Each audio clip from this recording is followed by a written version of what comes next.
good stuff.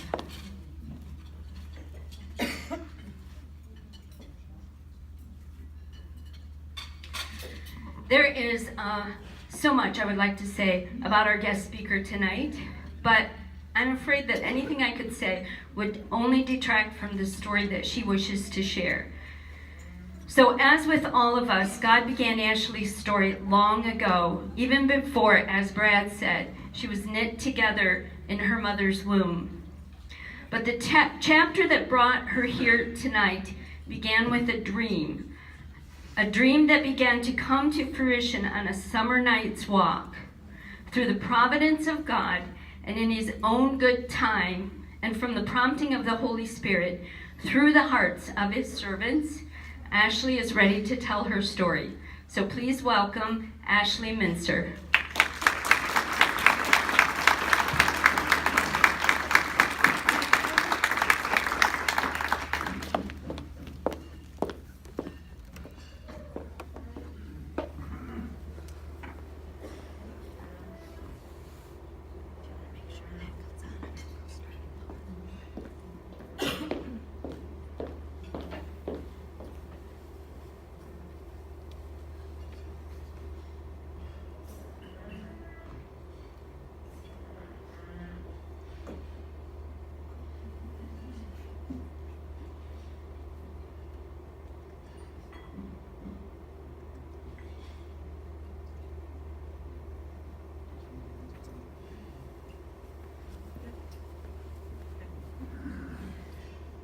Good evening, everybody. I want to thank you all for being here tonight. I may know all of you, but I thank you for coming and supporting this. I would first like to thank Heartbeat of Ottawa County for giving me this opportunity. I want to thank you for welcoming me with open arms. Can everybody hear me okay? Okay. No, you can't? Okay. Can you hear me now? Yeah.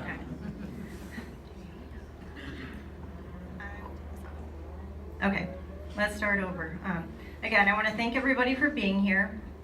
I thank Heartbeat of Ottawa County for giving me this opportunity. They have welcomed me with open arms, with their unconditional love, prayer, and support. I have some here that have also been on this journey with me. I think you know who you are, and I thank you as well for your continued support. I would lastly like to thank my husband, Craig. You've been my rock through every season, every tear. This has become our journey as well. Tonight I will be sharing my story, but really it's God's story over my life. As it says in Proverbs 16:9, the heart of man plans his way, but the Lord establishes his steps. He is the great author, and the glory goes to him. Before I begin, I will share a little bit about myself. I am 37 years old and have been married to my husband for 14 years, coming up on October 22nd. We have 3 beautiful children. Lily is 11, Landon is 10, and Christian just turned 1 on August 12th. I'm truly blessed with my family. I went to floral design school, and I enjoyed working in the floral business for about 6 years before becoming a stay-at-home mom. I enjoy being creative and love to paint when I can find the time. Tonight, I will be sharing about the journey God has taken me on to break a wound, a chain of a wound that I kept hidden inside. Many carry this heartache, both women and men, and we try to go on with life like we are okay. I will be talking about some very real, raw truths and experiences. It's not to shed a negative light on anyone or certain circumstances. More so is to show God's light and how he can work in the cracks of the darkest places in our lives. It's about hope, healing, forgiveness, redemption, education, and awareness. Right at this time 4 years ago was when God called me out from the secret that I had been hiding for 15 years. It wasn't one particular thing that happened and then it was healed. Like many things we go through in life, there's usually a process we need to go through to eventually get to the destination. The healing for me transpired for over 4 years. The healing came in seasons and layers of uncovering the pieces to God's plan. He took me places I never thought I would be and meet people I never thought I would meet. He revealed so much more of who he is as my Heavenly Father. He showed me a depth of his heart and character that I never experienced before. That he still is a God of miracles, signs, and wonders. That he pursues us intentionally and uniquely.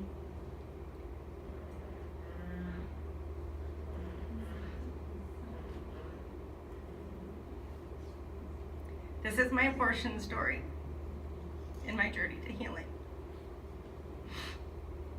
Sorry. I grew up in Port Clinton most of my life, except for 2 years, but PC has always been my hometown. I graduated in 1999 and was a part of the girls' tennis team, winning the SPC my senior year, as well as being an advanced placement art. Growing up, I had experiences that affected my self-esteem. At the age of 10, I had become very sick and was eventually diagnosed with juvenile rheumatoid arthritis.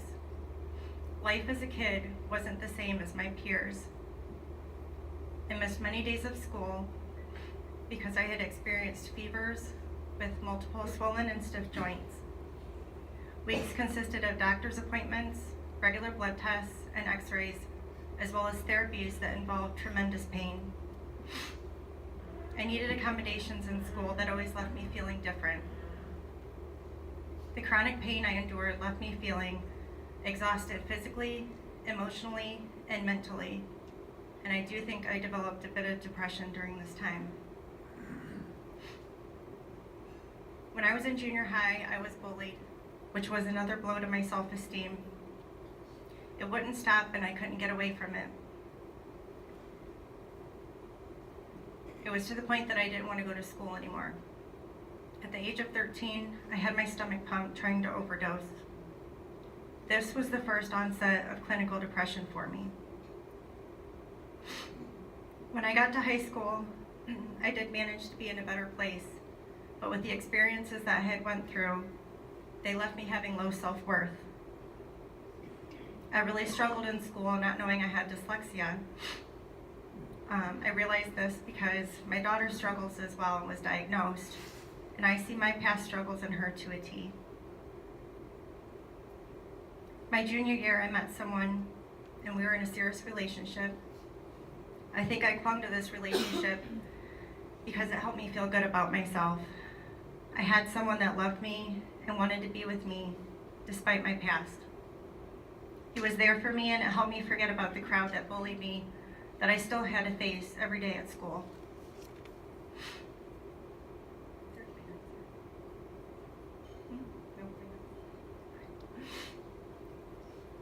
After a few years of being together, I found out I was pregnant right after graduation at the age of 18. I was scared to tell my parents. As a result of the strong arthritis medication drug I was on, I was told I was to have an abortion. My rheumatologist warned that the baby would have serious birth defects. I didn't want to. I wanted to keep my baby. Maybe I was young and naive and thinking that nothing bad could happen. I felt alone inside, but with no other option but to do what I was told. My parents are not for abortion, but like for many, the fear of the unknown can overwhelmingly take over into not making the best decision. There are a few things that I remember from that day, but there were also things that I totally blocked out from the trauma. I remember the nurse seemed nice and tried to comfort me, holding my hand, reassuring me everything would be okay. I remember she had a very nice, sweet voice, and she told me that they would take good care of me. That would eventually be such a lie. Another moment I will always remember is walking out of the clinic, seeing a protester with a sign. She didn't say anything. She knew what had already taken place. Deep down, I knew what she had on that sign was truth. I can't explain how terrible I felt about myself and what I had done. I had made such a careless mistake in getting myself in that situation. The guilt and shame was overwhelming, and it wasn't going anywhere. It stayed inside my shattered heart for my child. Life after the abortion wasn't the same. I was forever changed. My baby's father and I had an on and off relationship, but it eventually ended. That day and what happened was never talked about again. After the abortion, the rest of the summer, I was drinking and smoking marijuana a lot. It was a way to escape from what had happened. I became very angry and defiant, and my depression started to hit an all-time low. I was in a deep clinical depression very quickly, and nothing mattered anymore.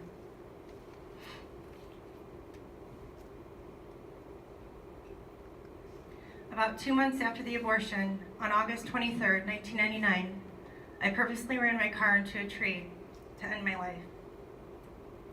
I wanted the pain to end.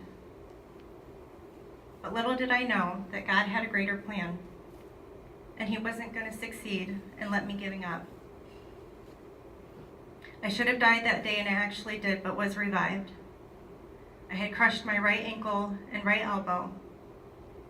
My face took a great impact on the steering wheel as the car had no airbag.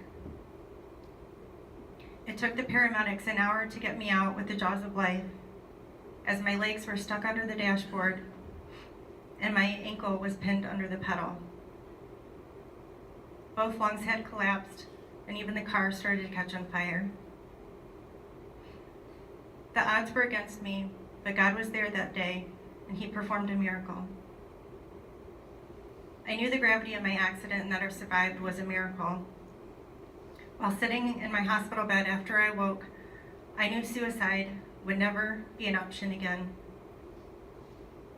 Although I didn't know God, and especially how to have a relationship with Him, I knew deep down it was Him that saved me. But why would be my question for years. I didn't feel worth saving with the mess I had made of my life. After I healed from the car accident, it wasn't long before I was using drugs and alcohol to mask the pain of my past. If I wasn't working, I was getting high and drunk. On the outside, I kept myself together, but on the inside, I was hurting and felt tremendous pain. I got into some hard drugs like cocaine and ecstasy. I put myself in some really bad situations, had reckless behavior as if I didn't care what could happen. I started to control my weight, not eating and taking diet pills. I hid a lot from my parents. I was hiding the life that I was truly living. I had so many emotions that I pushed down to go on with life.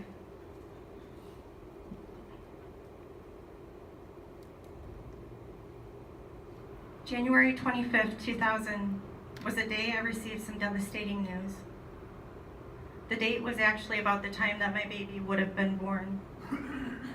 I received a call that the 3-year-old little boy that I babysat for since he was a baby was in a car accident and he didn't make it. I can remember crying, saying, "I want my baby back. I just want my baby back." I know now I was actually crying out for my own child as well. The amount of grief and sadness I was experiencing was consuming me. Along with being angry after the abortion, I experienced even more anger when it came to this unexpected death.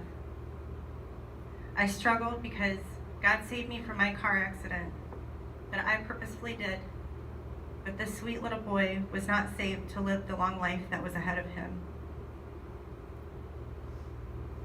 I continued for years, numbing myself with drugs and alcohol, with everything that I had experienced. There came a time when I was tired of the way I was living. I wanted better in life and not to waste it away. I could see what my life had become, and I hated the person I had become. I started to detach from the friends that I was hanging out with and spent more time at home. After stopping the drugs and alcohol, I was controlling my weight more. I always had a crutch to lean on to numb the emotions inside.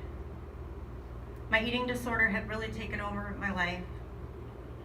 Anorexia and diet pills led into bulimia, and I was binging and purging 5 to 8 times a day, with my weight dropping to 105 pounds. The time came when I met my husband. We actually knew one another from childhood, but it had been a decade since we'd seen one another. He was my saving grace, and with him, I could see hope for the first time in my life. I knew he was the kind of guy that I would want to marry, and I didn't want to be controlled by the eating disorder anymore. I wanted to be healthy, and I did want to have children. When I told him I struggled with it, he was supportive and didn't love me any differently. Early on, I shared with him about my past issues, and I did share with him about the abortion. Maybe I shared all of it with him to let him know what he was getting himself into, all the baggage that I carried. But maybe I shared all of it because I felt safe with him. Before we got married, I was slipping back into the eating disorder, and I checked myself into an eating disorder clinic for a month. In counseling sessions, we talked about things in our life and experiences that contributed to the eating disorder. But one thing was not talked about. It was the deep secret within me that wasn't to be talked about. Through the years, I taught myself to bury it. But it was a big root to my internal pain and problems.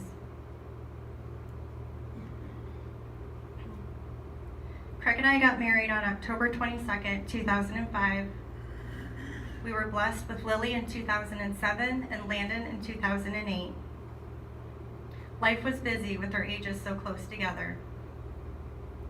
When Landon was 15 to 18 months old, the development that he made on time stopped, and he started to regress. After 9 months of testing, he was diagnosed with autism. Our lives were turned upside down. Landon went from a happy baby hitting all of his milestones to not responding to his name, nonverbal, 2-hour-long meltdowns, aggression towards us and Lily, head banging, sensory issues, and the list goes on. This was a highly stressful and emotional time for the next years for our family. Deep down, I always wanted to have a third child, and as a mother, it was hard to let that dream go. But with everything that we had experienced with Landon, a third child most likely wouldn't happen. Although we couldn't see down the road where Landon would be, God knew, and there would be a third child to come at the perfect time. This baby would not only be a big piece in my healing, but healing for Landon and our whole family. When Lily and Landon were toddlers, we made the decision to move to a church a little closer to home. We felt at the time that we were just in a transition to find a new church. We left the chapel in Sandusky and started to go to Grace Community Church in Fremont, which would become our church home. It was a hard decision leaving our friends and the church that we had grown together in. Craig and I served in the children's ministry while we dated. We got married there, as well as having Lily and Landon dedicated there. But it was all in God's plan to lead me to where I needed to be. 4 years ago in the fall of 2014 was the season God called me out to reach me about my abortion. After about 5 years of being at Grace, I figured it was time to do a women's Bible study. I admit 5 years is a long time to not get into a study at your church. But it was God's perfect timing, and in no way did he make me feel guilty for waiting so long. The Bible study was What Happens When Women Say Yes to God by Lisa TerKeurst. That night we watched a video of Lisa sharing her story. Her story was heartbreaking to hear, and I could relate to what she referred to herself as a throwaway person. I too felt that way many times in my life. She ended her story sharing that she had had an abortion. Fear swept over me. I felt so vulnerable and uncertain of what might happen, and to be honest, I wanted to leave and not go back. Tears were already shed hearing her story before her abortion, but now I was literally trying to hold back the floodgates. How was I going to continue being in this study when I had never told anybody besides my husband that I had one?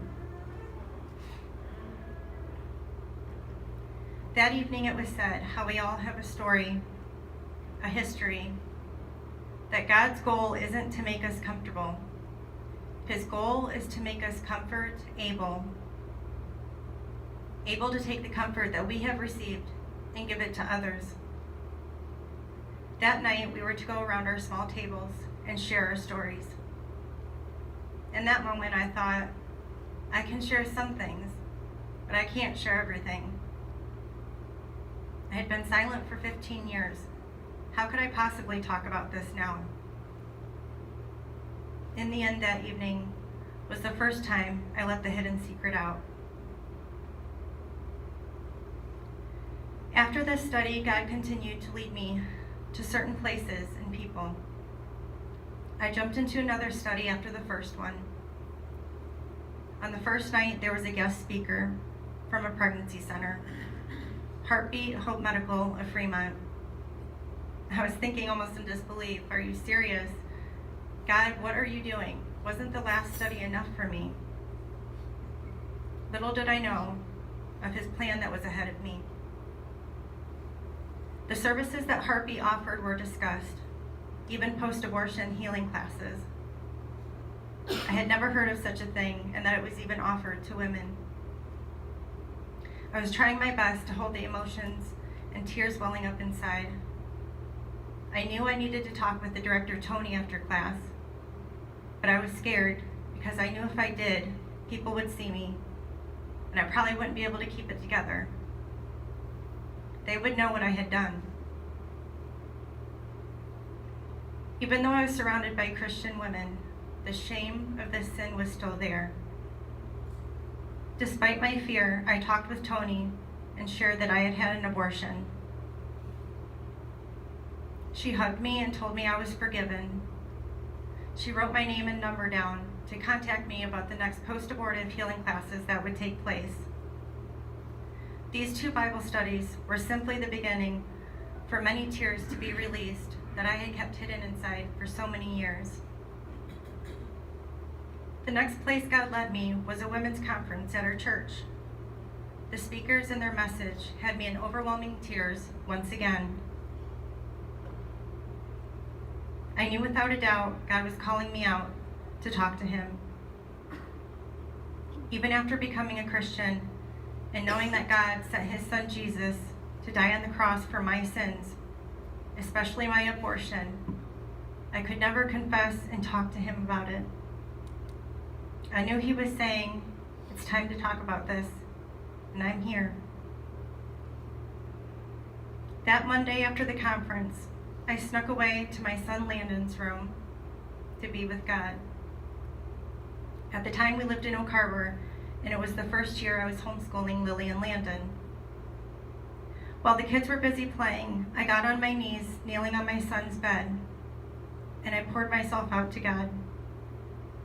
I don't remember all that I said, but I finally verbally repented of this sin, as well as other sins and mistakes I had made in my life. I repented for trying to take my own life, and I thanked him for saving me. I cried out to him with tears streaming down my face, with the pain and grief that I still carried for my child. I felt safe in his presence, and I knew he wanted healing for me. One of the things I do remember saying is, I don't even know if I had a boy or a girl. The more I talked with him, the more I felt peace. I felt a sense of relief and huge weight lifted after carrying this inside for 15 years. It says in Isaiah 65:24, and it shall come to pass, that before they call, I will answer. And while they are yet speaking, I will hear. The next morning, after I said my prayer on November 11th, 2014, my husband and I were lying in bed before he got up for work. All of a sudden, our daughter Lily came skipping in with her Nintendo DS, asking, "Who is this?" Our kids had used the DS to take pictures of themselves and places we went, as well as playing games. We looked at the picture puzzled because we didn't know who this was, but knew it was taken in Landon's room with the hanging seaweed craft that I had made in the background. That was so obvious, but we were puzzled. My husband got ready for work, and I was still studying the picture. I noticed the date it was taken, which was my birthday, April 20th, 2013. In that moment, as I studied the picture, I saw myself in Landon's room 24 hours prior, on my knees, crying out to God. Deep within my spirit, I heard God say, "This is your boy, Ashley. I loved you now. I loved you then. I will always love you."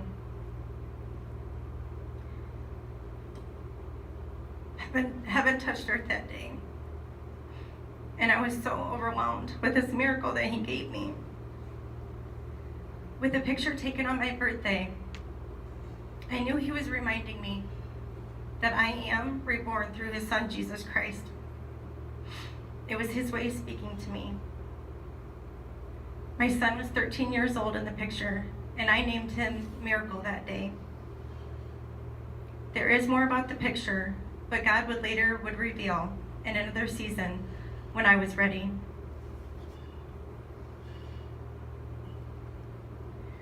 Life continued, and the first year of homeschooling just didn't seem to be working out, no matter how many different things I tried.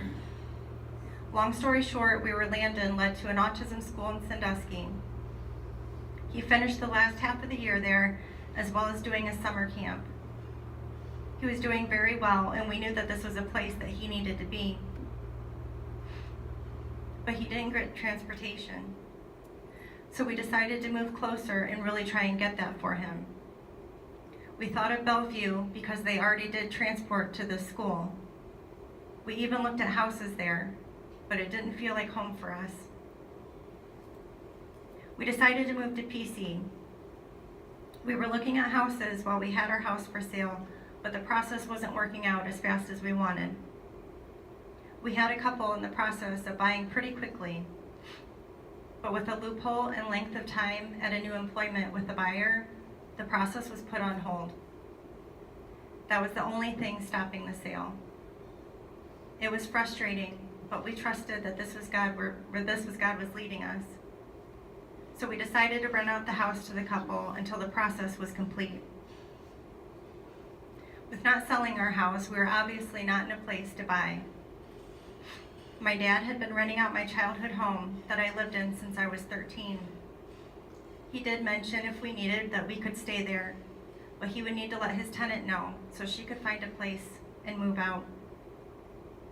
When my dad talked with her, she had actually been going to contact him because she was moving out and moving into her childhood home that she inherited. It was confirmation that we were exactly where God wanted us. A few months after we moved in and settled, the school year was starting back up again. Landon started back at the autism school. Craig was driving him before work, and I would pick him up after. We found out that we could not get him transportation. I was not ready with the curriculum for Lily. The driving seemed overwhelming with Landon, and Lily wanted to go back to school with friends. In the end, both Lily and Landon started to go to Baton Elementary. Homeschooling and the autism school were simply stepping stones to get me back home where continued healing would occur. I received a call from Tony from Heartbeat of Fremont a few months after we moved. She was calling to let me know about post-abortion healing classes that were coming up. I had shared with her about the amazing miracle God gave me. I declined, thinking I had worked through everything. I was okay. But God knew down the road there would be areas that would creep up that were left unfinished. While being back at the house, I was in the basement one day looking at old photographs, and I came upon a picture that I clearly remember. It was the day of the abortion. My parents were in Florida at the time, and that is where the abortion took place. I saw the date, and the numbers looked so familiar. I quickly ran upstairs and found Miracle's picture and the time that it was taken. It was taken at 6:27. The date on the abortion was June 27th, 1999. The time that Miracle's picture was taken was at 6:27. God's dates and timing are perfect. I did not remember the actual date, but God wanted to reveal that to me, and that even though I felt alone that day and in such pain, He was there with me, and He never left my side. I was wrecked once again with His love for me. It was spring of 2016 while on vacation. Craig started to have a conversation about having a third child. Landon had progressed through the years, and we can now say he is high functioning. I was so excited Craig had this on his mind, and that my dream to have a third child was even possible. I certainly never imagined that this future baby would be a part of my healing journey, though. August 12, 2017, Christian Edward came into this world. It was an exciting time, the newness of a newborn after 9 years. Landon had officially become a big brother, and Christian had so much love around him. During his first year of life, I started having triggers, especially around the time Miracle would have been born in the winter last year. I was back at the house. I would have started to raise my son. He'd be a senior in high school, and he'd be 18 years old. It's amazing how God takes things full circle, and how He can bring you back to the place where things were left unfinished. I was watching friends that I graduated with at their child's last football game, last homecoming, last prom, and planning graduation parties. What sport would Miracle have liked to play? Would he have liked music and been a part of the band? At times that Christian slept on me while listening to lullaby music, I would often daydream about what Miracle looked like as a baby, wishing I could hold his hand and cuddle him. My grief was deep again, and I was having a very hard time with inside turmoil that I couldn't shake. I decided I needed to reach out to Tony from Heartbeat. I hadn't been in contact with her for almost 3 years. When I did, she said, "I don't believe in coincidences. We have a post-abortion healing retreat coming up, and there's one spot left." When I asked my husband, he said, "Take it. We'll figure everything out." The retreat was for a long weekend. It was the first time I was away from Christian. I was a totally different person coming out of the retreat than I was going in. Going in, I was still deeply grieving and undone with emotions that I had not dealt with. I did want to trade mourning for joy, but I was unable to do that on my own. The first evening, I was very nervous, but when I was led to my bedroom to take my suitcase, I knew God was with me, and He gave me comfort. The other women and I attending the retreat were assigned a flower name to be prayed for even before we got there. As I walked up to the door to my room, there was a sign that said, "Lily." It took my breath away. Out of all the flowers I could have been named, I was named my daughter's name, my sweet Lily that delivered my miracle to me. God was continuing to show me that He knows me fully and not question the time nor the distance it would take for me to get through this. I needed other women to be able I needed to meet other women to be able to share our stories and feelings and be able to cry together. It helped that I didn't feel alone with my experience. The retreat took a lot of hard work, a lot of homework and studying, and working through things that I didn't think I needed to work on. Many tears and at times uncontrollable were shed. The workbook that was studied was called Forgiven and Set Free. Some of the things we learned about was where we needed healing, the character of God, relief and denial, anger, the need to forgive, depression, forgiven and to be set free, as well as acceptance. We learned about post-abortive syndrome. It wasn't until this last year I was learning more about it, and I had been suffering from it all these years.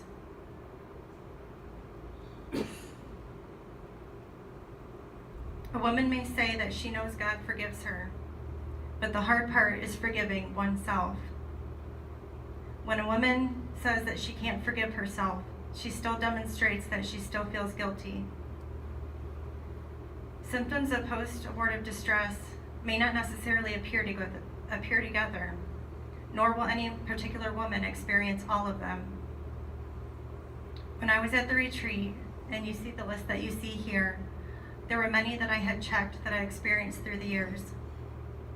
This side of abortion is not talked about nor educated from the abortion clinics. Women who have had an abortion are at an 81% increased risk for mental health problems, including anxiety disorders, depression, drug abuse, and suicidal behaviors. 1 in 3 women by the age of 45 will have had an abortion. That is a lot of hurting women. I highly recommend post-abortive healing classes. Women need to know that they have a safe place to go to break their painful silence. It took the blood of Jesus Christ to heal my guilt, but it took the acceptance of others to heal my shame. Women shouldn't feel alone after an abortion. There were many special gifts and surprises at the retreat, but the one I will never forget is on the last day, we had a memorial service for our babies. I really didn't know what to expect, but I will say it was something that I never could have imagined. As we walked into the room, there was worship music playing, and we were given a red rose. There was a table with a beautiful spread of white linen with white, pink, blue, votive candles lit, with our babies' names on name tags with white roses. It took my breath away. We got to honor and acknowledge our babies, something that we never got the chance to do. Women find that naming their baby helps to identify with their loss. A name brings order to the chaos of emotions, gives focus for their grief, and opens the floodgates for years of unexpressed grief to be released. A name restores dignity to the broken image of the unborn. I had originally named my son Miracle, but a few years later, God revealed that his name is Samuel. The meaning of Samuel is God heard, and the spiritual connotation is instructed by God. Miracle means wonder, and spiritual connotation is marvel. That morning before the ceremony, I asked my husband if he would like to adopt Samuel as his son, and without hesitation, he said yes. These are pictures of Samuel being remembered. The first one, we were in Michigan for a family getaway in the summer. After roasting marshmallows, Craig had surprised me and wanted to light this lantern and say a prayer for Samuel. The other photo is at Christian's first birthday party in August. He had the idea for the kids to let balloons go in his memory. It means so much to me to have my son be remembered. Craig has taken my son as his own, and Lily has a big brother in heaven that she dearly wants to meet someday. Our children in heaven have a face. They have a name. And they're not forgotten.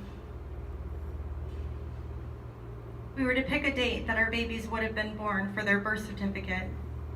I had no idea how many weeks I was, as there was never an ultrasound. But I knew he would have been born in the month of January or February. To be honest, I felt kind of silly just picking a random date. It was hard to do because I would never know his birthday. But God wasn't finished in showing me he knows me and my son in heaven and the good gifts he enjoys giving. A few months after the retreat, I discovered that as well. How many weeks I was and when Samuel's birthday would have been. I had actually forgot the random date that I chose. But one day God brought that to my attention, that the date I picked was not random at all. My son Samuel would have been born on January 27th, 2000. I was exactly 8 weeks pregnant. A mother's love and deep yearning for her child was what connected my heart in picking that date, and the Holy Spirit made that happen again. During the ceremony, as I placed the white rose in the basket next to Jesus' picture, I said, I finally lay it down and give it to you, God. I accepted my past. I accepted Jesus' gift of love and forgiveness. But most important, I accepted forgiveness for myself. The memorial service was closure that helped my heart surrender and release the power that I didn't have to forgive myself and receive the power of God's forgiveness. I had joy for all that God had done to bring healing, and I finally felt joy instead of mourning. My thoughts were no longer stuck on the past and what was lost, but now I had tremendous joy that my son has been with Jesus, and one day I will see him for eternity. God finds joy in pursuing us, a relentless love he has. I don't deserve it, but he loves to give it over and over again. It's amazing what happens when you say yes to God. Our mess is a perfect match for the Messiah. And when the Messiah touches our mess, it's then supposed to become our message to the world.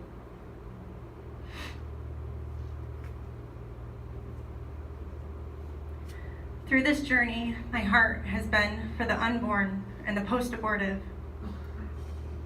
Sharing my story is not easy to do, but if my testimony can save one life, help one mom choose life, or point someone to the Savior's free gift of salvation through his son Jesus, then everything will have been worth it. I don't want any mom to have to experience what I have. I recommend to women who have had an abortion to seek these healing classes or a retreat. The next post-abortive healing retreat is March 14th through the 17th in Fremont through Heartbeat Hope Medical. You can contact Tony Brubaker for more information. There is hope and healing and a safe place to go for it. I thank you for your time this evening. Enjoy the rest of your evening. And thank you for supporting something that is so close to my heart.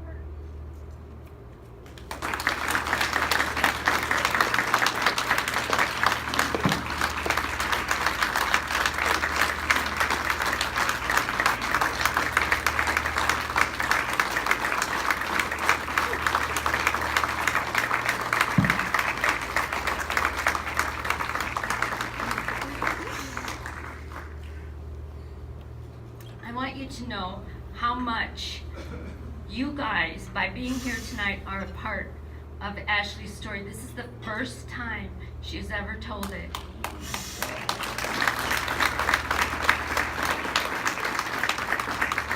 She had a dream that she was supposed to be up and speaking in front of a group of people, and in her dream, she was wearing a red dress. Isn't she beautiful?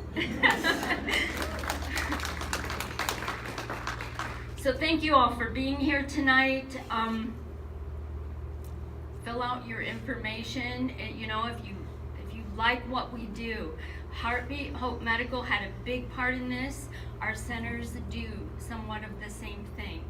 That resource is available at our center too. So send people for help. Join our team. If you have filled out a pledge form, I forgot to tell you, there is a white envelope in the middle of the table. If you could put that in there, and if someone at your table could get it to Stella, where are you, Stella? Right over here. That would be wonderful. So now it's time to enjoy the rest of the evening. We're going to move this stuff out of the way, have some music, have some dancing. Thank you all so much for your attention and your encouragement to Ashley.